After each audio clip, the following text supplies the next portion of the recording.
સાસણગીર ખાતે સંગીત ઉત્સવ 2024ના 2 દિવસીય ભવ્ય કાર્યક્રમનું આયોજન કરાયું। ગુજરાત સરકારના રમત ગમત અને સાંસ્કૃતિક વિભાગ દ્વારા સંગીત નાટક અકાદમીના સહયોગથી તારીખ 24 અને 25 ડિસેમ્બર 2 દિવસીય સાસણગીર ખાતે સાસણગીર સંગીત ઉત્સવ 2024નું આયોજન।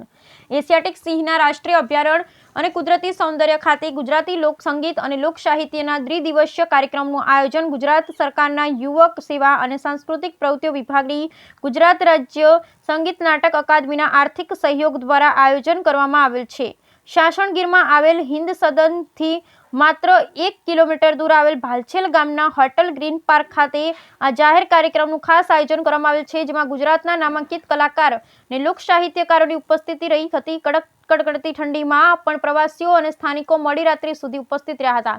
રજાના દિવસોમાં પ્રવાસીઓ સાસણગીરના પ્રવાસે આવતા હોય છે, તે જ સમયમાં આ કાર્યક્રમ હોવાથી પ્રવાસીઓ માટે અને સાસણગીરના ગ્રામ્ય જનતા માટે પણ આ કાર્યક્રમ આકર્ષણ રૂપ બન્યો છે। આજની યુવા પેઢી નાતાલ 31 ડિસેમ્બરના તહેવારોમાં વ્યસનો તરફ ખૂબ જ વધી રહી છે, જે દેશ માટે ખૂબ જ ચિંતાનો વિષય છે। ત્યારે રાજ્ય સરકાર દ્વારા ભારતીય સાંસ્કૃતિક વારસો જળવાઈ રહે, આપણી સંસ્કૃતિ, આપણું કલ્ચર, આપણા ગીતો, સંભાળના ભજન, રાસ ગરબા, દુહા છંદ આ સહિત યુવા પેઢીમાં જળવાઈ રહે તે માટે ટુરિસ્ટરોની આ સમયમાં અવરજવર એવા એશિયાટિક સિંહોની ભૂમિ સાસણગીર ખાતે સંગીત મહોત્સવના ભવ્ય કાર્યક્રમનું આયોજન કરાયું હતું। મારું નામ પ્યારુભાઈ વટસરિયા છે ને હું અહીંયા સાસણગીરમાં હોટલ ગ્રીન પાર્ક ચલાવું છું।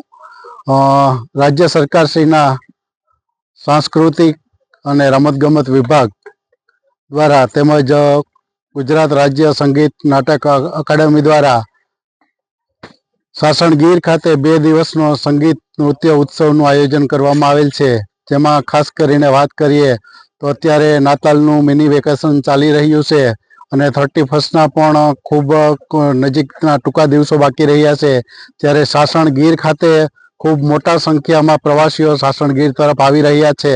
અને એમાં ખાસ કરીને વાત કરીએ તો અત્યારે જે પ્રવાસીઓ સાસણગીર તરફ છે એ બધા લગભગ ગુજરાત બહારના પ્રવાસીઓ આવી રહ્યા છે, ત્યારે રાજ્ય સરકારશ્રી દ્વારા ગુજરાતની ધરોહર અને ગુજરાતની સંસ્કૃતિને ઉજાગર કરવા માટેના આ એક પ્રયાસના ભાગરૂપે સાસણગીર ખાતે હોટલ ગ્રીન પાર્કના પટાંગણમાં 2 દિવસ નમસ્કાર।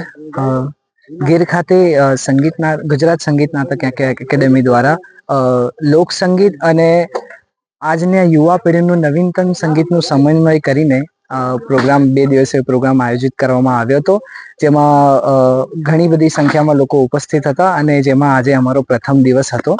અમે ગુજરાતી ગીતો અને નવા ગીતોની મેડલીસ મેશઅપ કરીને જે લોકોને પણ સમજમાં આવે અને લોક સંગીત પણ લોકોના કાનના પડઘે પડે એવો પ્રયત્ન કર્યો છે અને લોકોને ખૂબ મજા આવી છે અને અમને પણ ખૂબ મજા આવી છે।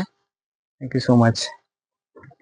જી, આજકાલની જે યુવા પેઢી છે એના માટે અમે થોડા ન્યૂ બોલિવૂડ ગીતોનો મેશઅપ અને એની સાથે સાથે લોક સંગીતના ગીતોનો પણ મેશઅપ અમે લઈ આવ્યા હતા, કારણ કે જે આજની યુવા પેઢી છે એ લોક સંગીત જોડે પણ રિલેટ કરે, એમનું આપણું કલ્ચર ખબર પડે, અમુક છંદો ખબર પડે અને એના માટે એવા પ્રકારની અમે મેડલીસ પ્રેઝન્ટ કરી હતી। Thank you.